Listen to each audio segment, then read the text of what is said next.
with coverage you can count on. Witnesses didn't want their faces on camera.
Uno, dos, tres, cuatro.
With coverage you can count on. This is Channel 3 Eyewitness News at 11 in HD. Good evening. Thank you for joining us. I'm Greg Glover. And I'm Cindy Sexton. Traffic is moving smoothly on I-75 right now, but that certainly wasn't the case earlier today. A crash shut down the interstate for hours. It involved two cars and an RV. The RV overturned at exit 2 near the I-24 split, and that caused a backup for miles. New at 11, Channel 3 Eyewitness News reporter Kate Smith has more from people who were near the scene when that crash occurred. Witnesses didn't want their faces on camera, but they say from what they saw, it is a miracle no one was killed in today's accident. Golfers at Brown Acres Golf Course got quite the surprise during their game. They expected an afternoon of relaxation, but felt anxious as they watched the scene unfold. As I was getting ready to make the turn, I noticed a lot of police activity over on 75 northbound. And when I come over here, I saw what had happened. He couldn't believe his eyes. An RV pulling a Jeep and a car crashed down an embankment, with the Jeep landing on top of the car, entrapping the woman inside.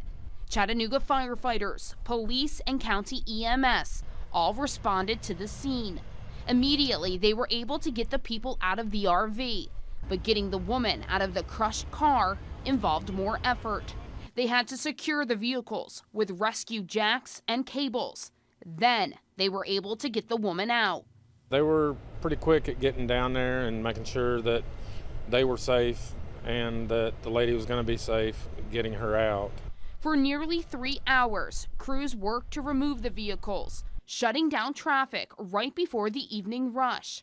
Despite the looks of this horrific crash, Chattanooga police say no one suffered any life-threatening injuries.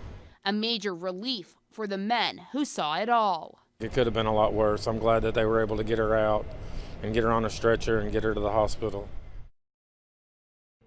Chattanooga traffic investigators are still working to determine the cause of the accident. In the studio, Kate Smith, Channel 3 Eyewitness News.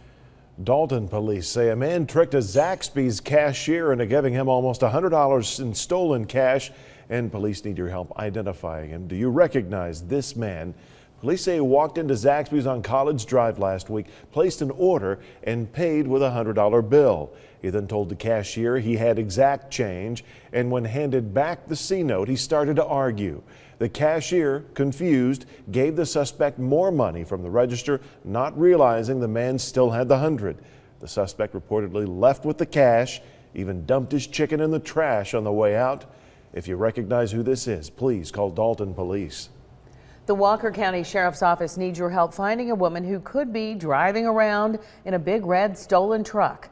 Deputies are looking for Marquetta Walker. They say she may be driving a red 2006 Dodge Ram pickup truck that was reported stolen in Walker County. Deputies say she has used several different last names, including Holland and Harris. If you know where Walker is, you're asked to call the Walker County Sheriff's Office.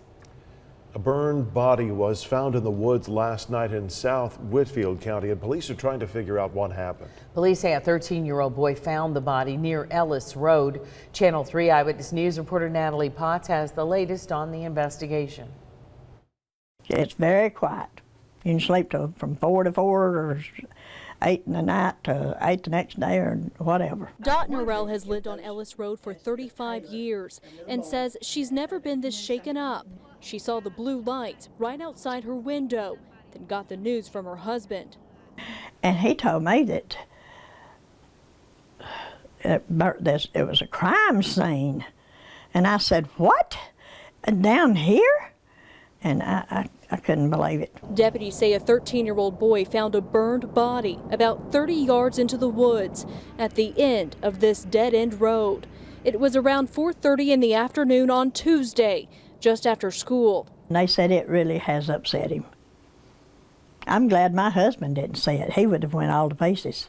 It wasn't off into the deep wooded area. It was in an area where if one was walking in the woods, they would come upon it. Deputies believe the man was placed in the woods and set on fire. Investigators aren't sure how the man died or why he was burned. And set him on fire. How could anybody do that?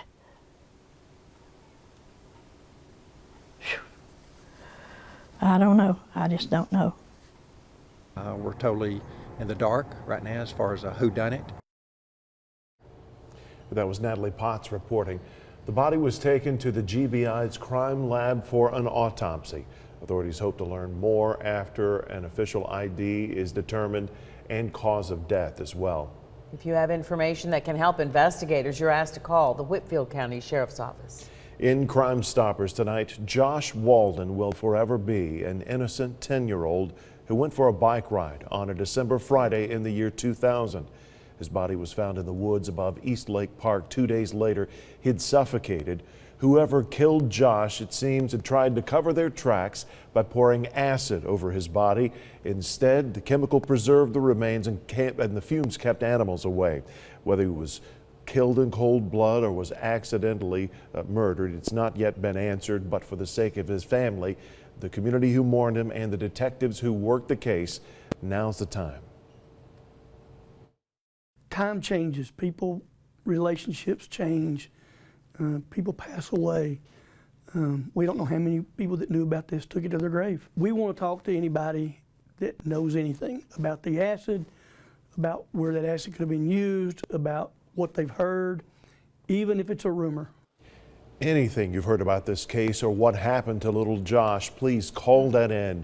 You can do it without telling anyone who you are, and up to $1,000 reward is on the line. Call tonight, 698-3333. If you get voicemail, leave a way for an officer to get back with you, but he will never ask for your name. The U.S. Justice Department announced criminal and civil actions against Volkswagen in the automaker's emissions cheating scandal. Volkswagen has pleaded guilty to 3 felonies and will be required to pay billions of dollars in criminal and civil penalties. Attorney General Loretta Lynch said the German automaker conspired to falsely certify vehicles for more than a decade. She also announced the federal indictment of 6 former high-level executives on multiple charges. Over the course of a conspiracy that lasted for nearly a decade, they seriously abused those positions. And today, they are being charged with a range of crimes, including conspiracy to defraud the United States, violations of the Clean Air Act, and wire fraud. Tennessee Governor Bill Haslam released a statement regarding the settlement, saying in part, Volkswagen is incredibly important to Chattanooga and the state's economy. He said, I have spoken with Volkswagen officials several times over the last couple of days, and they have assured me that this settlement won't restrict in any way their capital expansion plans in Chattanooga. We'll keep you up to date on any new developments in the Volkswagen emissions scandal. And now we turn it over to Paul Barris. It's 11:07. Just kind of dreary out there, but certainly not winter-like, Paul. No, it doesn't feel like winter at all. As a matter of fact, some of these low temperatures are going to be above what we normally get for a high. The normal high is around 50, and we're going to be well above that. By morning, about 55 or so, maybe a sprinkle or two, but not much. And even for the overnight, we may see a sprinkle. And then just cloudy skies generally to mostly cloudy. Could be a few breaks here and there. And about 62 or so coming up at around 3 o'clock at the bus stop for the kids. You can see the clouds have been moving on by. There have been a few holes in the clouds here and there, but generally we're going to see more clouds, probably cloudy to at times partly cloudy skies for tomorrow. Most of the showers are off to the north, snow flying over parts of Minnesota. Snow's flying out into the Great Plains, but they're very concerned out in Kansas and Oklahoma because what they're going to see is a huge ice storm, looks like now coming up for this weekend. It's going to be bad news for travelers out in the Great Plains. Winds out of the southwest at 6, and temperatures 54 in Dalton, 58 right now in the city, 60 in Cleveland, 56 Athens, and already down to 49 in Murphy, and 61 in Fort Payne. Now our high today was 61, 50 was the overnight low. Now a tenth of an inch of rain fell at the airport after midnight. Before midnight, you add everything up, and we had about a quarter of an inch of rain. But south of the city, there wasn't that much rain, except into the Blue Ridge, where 2/10 fell in Fort Mountain, 3/10 in Blue Ridge, Ellijay about a tenth, Dalton had about a tenth, and then we had about 6/10 in Red Bank, a half-inch Signal Mountain, Lakeside, 4/10 Soddy Daisy and Dunlap, about 3/10 out near Cleveland and also North Chattanooga, and about 2/10 in Lookout Mountain, East Ridge, and Ringgold, while 2/10 fell in Jasper and Colmont, half-inch up into Pikeville. 10 Mile had about 4/10, while Athens and Etowah just a tenth, and Turtletown and Murphy about 2/10 of an inch of rain. So it adds up and it helps a little bit, but there wasn't a big rain. We didn't expect a big rain. Now we may see a few sprinkles for tomorrow. Most of them will probably be north and west of the city, right along this cold front, but this cold front is going to stall right across the Tennessee Valley. So there's a little bit of green showing up here. Very light rain again right into Friday morning. Very small chance. I'm giving it about a 10% chance. With this stalled cold front, the cold air is going to settle in north of us. The warm air is going to stay south of us. But see these arrows coming up into Texas? Watch what happens here out into Texas, because this is going to be pretty interesting. See all that pink that's starting to form out there? That's sleet, not sleet, that's freezing rain. A freezing rain storm, an ice storm is going to occur just north of Oklahoma City out into Kansas. It's going to be huge out there. It could be a major, major problem. And if the computer models are right on this, it's going to be one of the biggest ones I've seen in a long time. For us, just a few sprinkles. The computer model is the same, Vipercast is saying 1 to 2 inches of ice.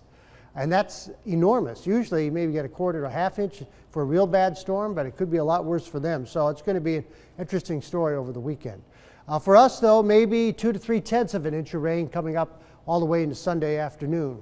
And just going to be off and on, very light stuff. Whitwell, 66 with lots of clouds for tomorrow, while Scottsboro, you'll be near 67 for that high with lots of clouds. Tonight, generally cloudy and 53 for tomorrow, 67. Maybe a sprinkle, but a small chance. Southerly winds, and tomorrow night, 54, still way above normal. Cloudy skies. 7-day forecast. 67 again on Friday with only about a 20% chance for a light shower. Saturday and Sunday I think look dry but very warm, 66 to 67 degrees. If we get any breaks in the clouds at all, we'll get into the 70s. The next chance for rain of any meaning will be coming up next Wednesday with some pretty good thunderstorms popping up with highs still in the mid-60s. For the next 7 days, 60s, that's something. Yeah, it really is. Paul, thank you. Okay. Tennessee Governor Bill Haslam has proclaimed tomorrow as FAFSA Frenzy Day. High school seniors and college students are encouraged to submit their free application for federal student aid to be eligible for the Hope Lottery Scholarship and Tennessee Promise Scholarship. Tennessee Promise provides high school graduates 2 free years of community or technical college. In order to remain eligible for Tennessee Promise, students must submit their FAFSA by next Tuesday, January 17th. So you have been warned. After the break at 11, unprecedented moments at Alabama Senator Jeff Sessions' confirmation hearing today. A colleague testifying against another colleague. The full story ahead. Plus, floodwater rescues continue out west on the coast after a drought-busting series of storms. We'll be right back. Hey guys, it's Leslie Dale at the TFP, and on a rainy kind of day, we're trying to bring you some sunshine. We have the Bonnaroo lineup on our Facebook page and timesstreetpress.com. The Tivoli, if you pick up one of these, is bringing Dirty Dancing, Funny Man, Ron White, and much more coming at you for hopefully a brighter weekend. timesstreetpress.com.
The West is suffering yet another crippling punch delivered by a record-breaking storm system triggering major flooding and shutting down highways. Have a look at this video from Central California, where crews have already rescued several dozen people and animals from rising floodwaters.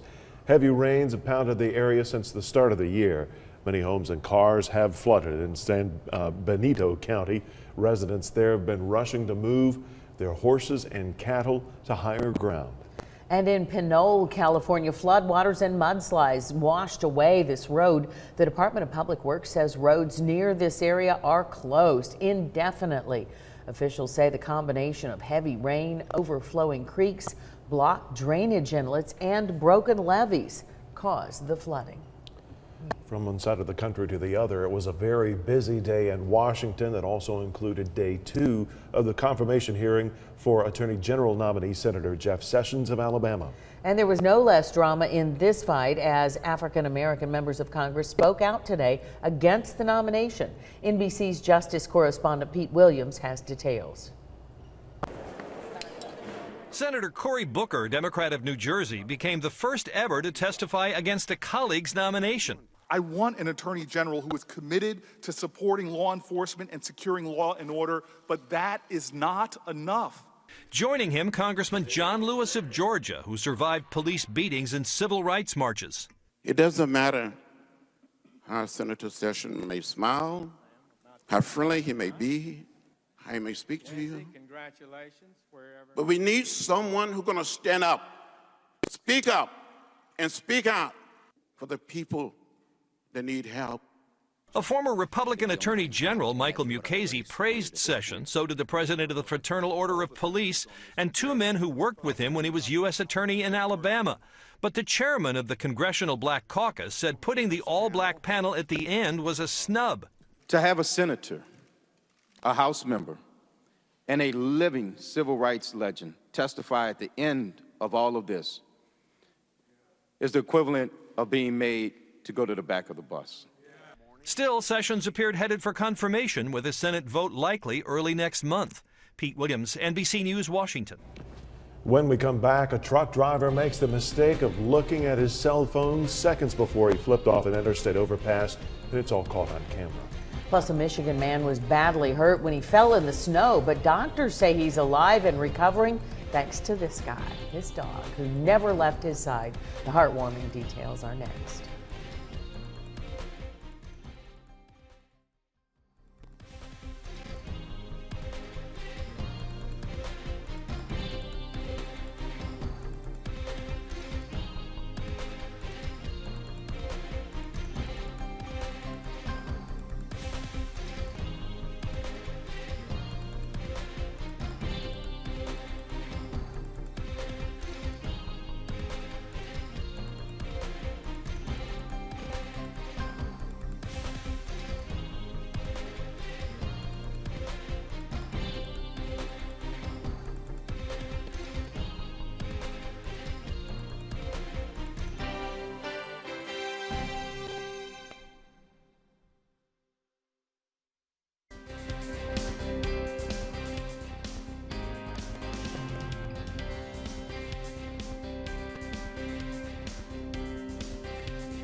With coverage you can count on, this is Channel 3 Eyewitness News at 11 in HD.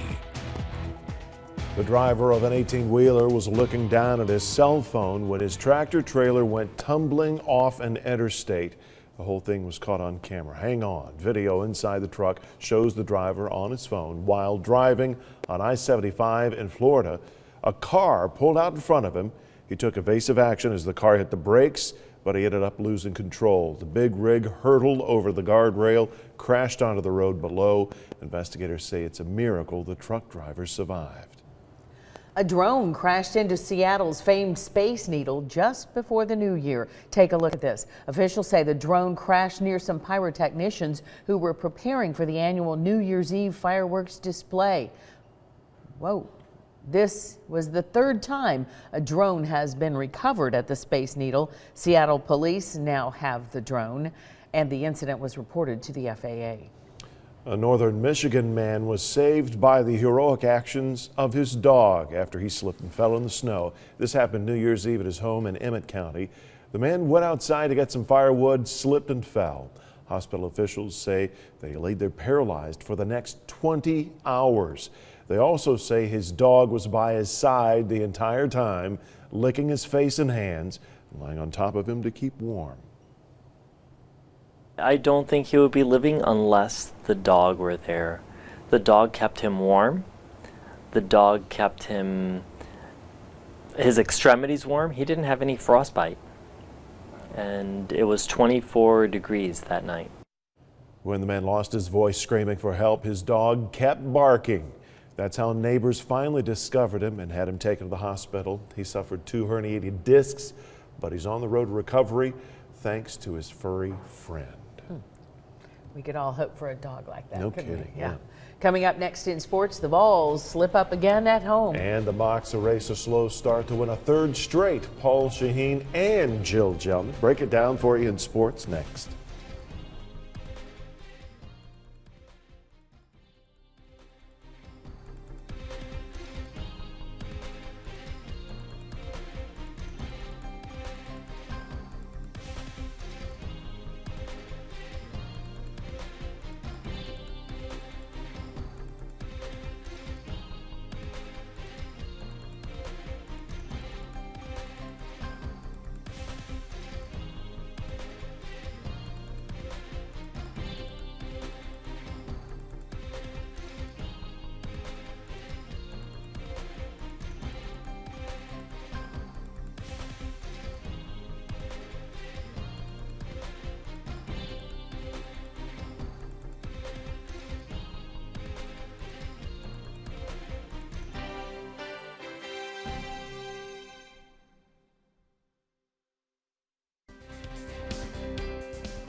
What's the difference between a pretty win and an ugly win? Last year's 45-point win over the Citadel and tonight's win over the Citadel. Pretty and ugly. But the reality is there's no difference. A win is a win. The Mocs were out to take it no matter how it came with the Citadel. Here's what I mean by ugly. They leave the paint completely open. Easy jam for Ezekiel Bolligan, who, by the way, graduated from Hamilton Heights in Chattanooga. Still early on, Tom Koopman left all alone. Easy look from 3. Chattanooga trailed by 7 just 8 minutes in. The Mocs snap out of it, though. Mikhail Foreman ties it up at 24 with a triple. Under 4 to the half, Nat Dixon with easily the pass of the game. Behind the back to Trey McClain, burying the 3. Take another look at this pass. UTC up 46-38 at the break. Second half action, JBC, Jonathan Burroughs-Cook driving a game-high 20 points for Cook. Under 10 to play, Justin Toyo about to take over. Toyo sending projectiles into the stands. And then on offense, the oop from JBC crushed. 73-59. Toyo not done. 6'11" with breakaway speed. Get it? Got it. Toyo had 17. The Mocs by 10. 83-73. Your final score. Channel 3's Jill Jelnick joins us live now in the studio with post-game reaction. Jill, the Mocs again erase an ugly start to walk away on top. They sure did, Paul, and head coach Matt McCall made sure to address that rough start after the game. As the team expected, the Citadel threw everything at them tonight. Man-to-man press, zone press, half-court man, you name it. And while coach was pleased with the way they adjusted throughout the night, he felt that the Mocs came in with a more casual approach that the Bulldogs then took advantage of. You know, when you play against them, and I burned a timeout there, I was a little bit frustrated. You can't play casual. When you get loose with the basketball or you play casual, they pounce on you, and that's how they play. The one thing I was really, really proud of our team for, though, is, we held them in the 70s. They're averaging 99 points a game. Outside of those last, 4 baskets there, they were in the 60s. They scored a couple baskets late, and if you do that against the Citadel, that is an accomplishment. We pride ourselves on defense, and so we just try to go out there and guard. They got great shooters. Everybody on the team can shoot threes. And so we just know we got to take that away from them. I feel like we did that to the extent tonight. And speaking of that defense, Chattanooga limited the Bulldogs to just 8 3-pointers tonight, which was nearly 5 less than their 12.7 per game average. Next up, the Mocs will travel to Mercer this Saturday, 2 p.m. tip-off. Live in the studio, Jill Jelnick, Channel 3 Eyewitness Sports. Thanks, Jill. We know it'll be live in Macon, Georgia. In Knoxville, Rick Barnes said he gave Diedrich Mostella multiple chances to get it together before dismissing him. He didn't give specifics, but today we learned those multiple incidents were involving marijuana. That's 10 points a game now missing, 10 points that would have come in handy against South Carolina today. No one really scoring for the first 9 minutes. It was tied 6-6, but the Gamecocks catch fire. P.J. Dozier jumping in for 3. It was 13-7 South Carolina. USC continues streaking. Sindarius Thornwell to steal the flush. The Gamecocks in the middle of a 21-6 first half run. The Vols would claw back before the half. It's Jordan Bone in transition. UT down 6 at the break, but they could not get over the hump in the second half. The Vols go down by 10, thanks much in part to Thornton. 70-60, your final score. As mentioned, 10 points missing. Jacob Huseman made up his mind when he graduated UTC, a 2-time All-American quarterback. He didn't care what position, what team, what league. He wanted to keep playing. From the CFL to now the NFL, he hasn't changed his mindset, and it's paying off. The New York Giants have signed Huseman as a running back to their future reserve roster, which means he will remain a Giant and be on the team's official 90-man roster when camp starts in April. Jacob signed with the Giants practice squad just before the new year. Meanwhile, another Moc is about to chase that same dream. Red Bank native All-American defensive end Keionta Davis has officially accepted his invite to the NFL Combine in late February. Davis is also playing in this month's Senior Bowl in Mobile, Alabama on the 28th. Exciting news at the end of the season. Absolutely is. That's it for sports. Paul Bears has your 7-day forecast when we get back.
We got a very mild night tonight, maybe a sprinkle or two, and possibly a sprinkle in the morning when you wake up with temperatures about 54 or so. Getting into the 60s for tomorrow, very small chance for any type of sprinkle. Again, anything more than a couple hundredths of an inch would be surprising. And slight chance on Friday was 67, and then 60s right into the weekend. Next best chance for meaningful rain will be a week from today. Paul, thank you. It may have been a little chilly for people out on the Gulf beaches in Texas this morning. Some sea turtles probably agree with them. You know, they were stunned by the recent cold weather and rescued. Then today, released back into the Gulf at the Padre Island National Seashore. They've been getting some TLC from the park staff the past several days during their rehabilitation. Representatives from the National Park Service showed them off to beach goers before putting them back in the cold, cold ocean. That for service. They're waving at everybody, right? Yeah. Are they waving or are they saying, put me down? Yeah, that's right. They're saying, put me down. Bring They me can back to the... smell the ocean, right? Aw. Okay. Couldn't that guy walk any slower? That'll do for Eyewitness News on 11. Have a great night.